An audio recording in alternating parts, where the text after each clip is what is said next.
Well, why can't you pull up an account now? So yeah, continuing on, Numbers 24. Psalm 2, we just read Psalm 2, verse 8. The Lord shall give the heathen for thine inheritance. Alright, so it says here once again, a scepter shall rise out of Israel, and shall smite the corners of Moab, and destroys the children of Sheph.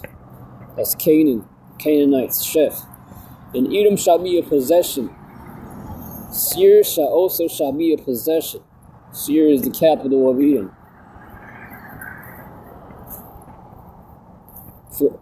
Seir shall be a possession for his enemies. Who's Edom's enemies?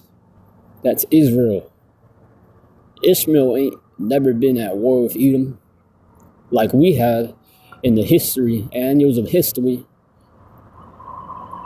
Ishmael's never been at war like that with Edom as we have. Why? Because it fits all the way back to Genesis 25 and Genesis 27, man. And Israel shall do valiantly. Out of Jacob shall come he that shall have dominion. Out of Jacob shall come he that has dominion, and shall destroy him that remaineth of the city. And when he looked on Amalek, he took up his parable and said, Amalek was the first of the nations, but his latter end shall be that he perish forever.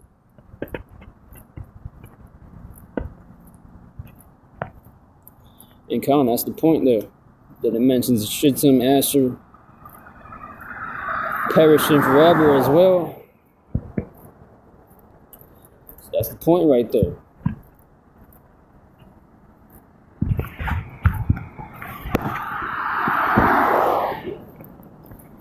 So that's the point right there. It fits all the way back to go back to Psalm 2 here. So let's go back to what they're saying here about Numbers 23. The chapter emphasizes God's sovereignty over human intentions. Alright, let's go on down.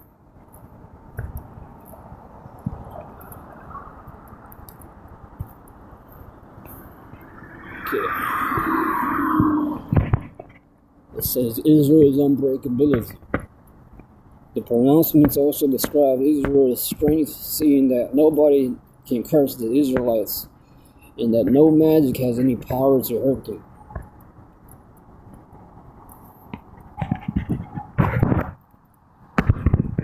Yes, so let's go to and ask this. Is Numbers 24 a future prophecy?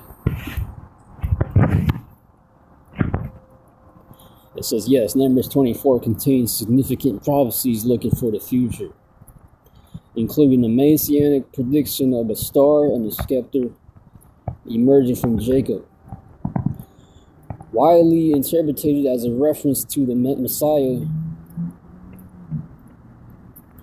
Okay. Judgment on other nations. Here's a good one. The prophecies also include judgments upon other nations like Assyria and Edom, Asher and Eber, showing God's overreaching control over history. And they're actually correct on that. But you don't hear any judgment. It doesn't say anything bad about Israel. Why is that? Because that's the book right there, man. That's the gospel. That's the whole message. That's what this whole book is about. It's a book for the Israelites.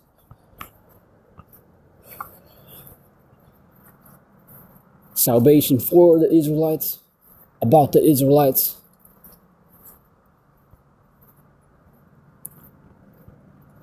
And not to be used as a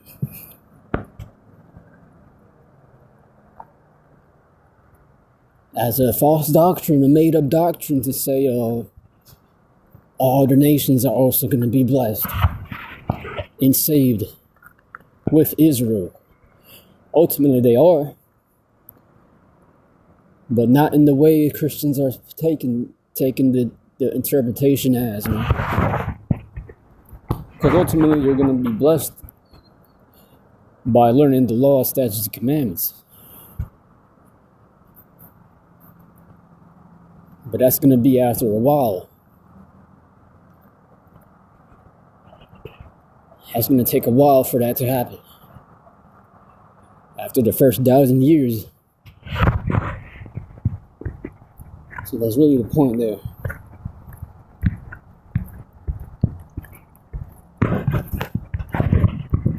So let's go back to Psalm, the 2nd chapter here. Verse 9. Thou shalt break them with a rod of iron. Thou shalt dash them in pieces like a potter's vessel.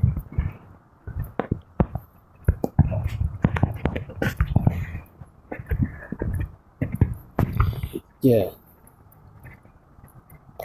It says, ask of me and I shall give thee the heathen for thine inheritance. Then it says you shall break the heathen. It's going to be our inheritance with a rod of iron and dash them in pieces like a potter's vessel.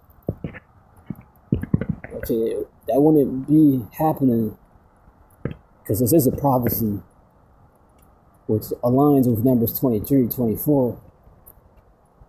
The Messianic prophecy. Google just agreed it is a future prophecy, a judgment on other nations and a blessing for Israel. So the blessing, the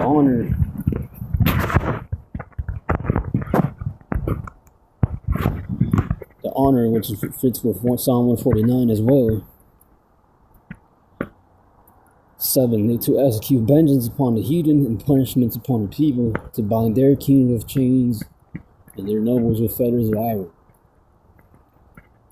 To execute upon them the judgment written, this honor had all his saints. Praise ye the Lord. His name is yahawashi. So that's the honor. It's gonna be the honor right there.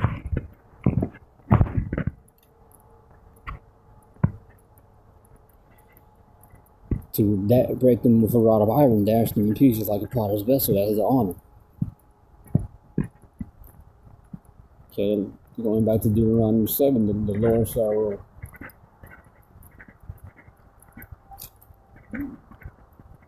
the Lord has chosen us to be above all nations of the earth.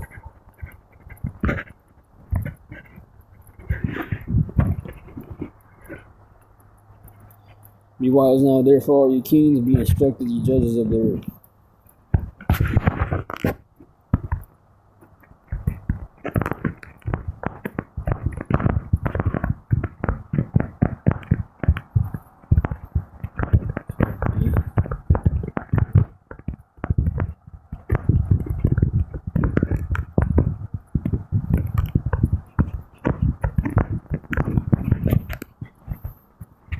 It's Deuteronomy or Exodus 19:6. You will be for me a kingdom of priests and a holy nation. These are the words you are to speak to the Israelites. So right there, this is for the Israelites. It doesn't say you shall be kings, priests, and kings with other nations. No, it just says the Israelites shall be a kingdom of priests and a holy nation.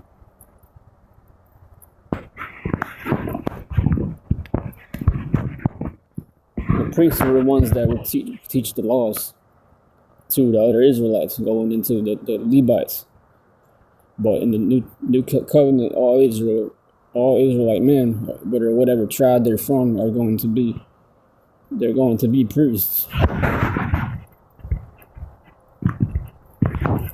And this gets right in line with Revelation.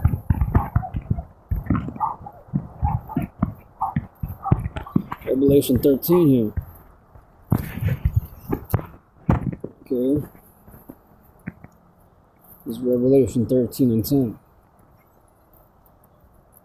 Which reads, he that leadeth into captivity shall go into captivity. He that kills with the sword must be killed with the sword. And who was the last known greatest captivity in history?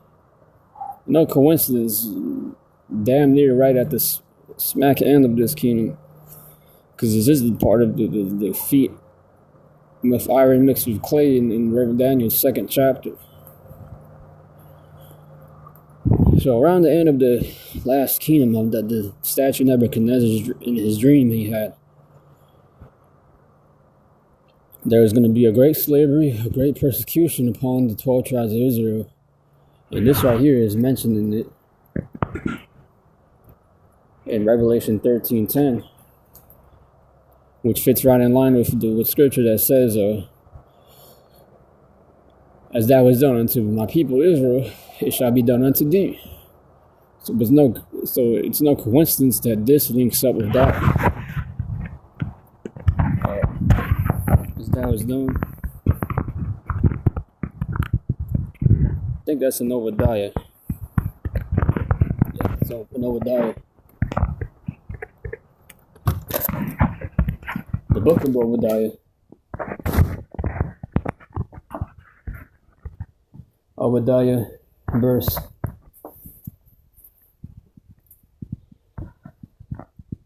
10. Because of the violence against your brother Jacob. Now Esau goes into the Edomites. Edom means red. Why does Edom mean red? When you look at who's red today, what nation of people is red today, primarily. Now you have Israelites that look like Edomites. So that's already out of the question there. So this isn't a color thing. We never said it was. It's ultimately a spiritual thing. But just because something's spiritual doesn't mean it's not by the seed line still of the seed of Abraham, Isaac, and Jacob. This is Revelation. Obadiah.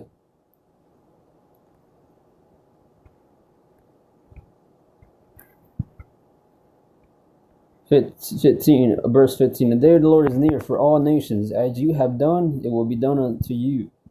Your deeds will return upon your own head. And Esau is the one who's still leading and was leading the charge to destroy us. 17. But on Mount Zion will be deliverance. It will be holy, and Jacob will possess his inheritance. What's Jacob's inheritance? To be above the other nations. That's what our inheritance is. To do valiantly, as it says in Numbers 24. To smite Moab, possess Edom, and perish Amalek forever. That's what our inheritance is.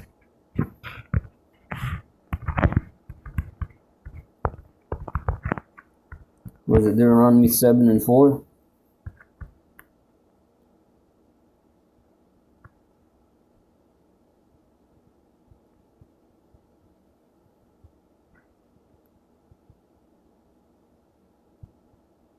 Seven and 6. For you are a people holy to the Lord your God. The Lord your God has chosen you. Who's the you there? Israel. No one else, no other nations, out of all the peoples of the face of the earth, to be his people, his treasured possession. And when you read this in the KJV, it says above. To be above all these other nations. Deuteronomy 7 and 6 in the KJV, above all people that are upon the face of the earth. So with that, that's the point. Shalom and a bar.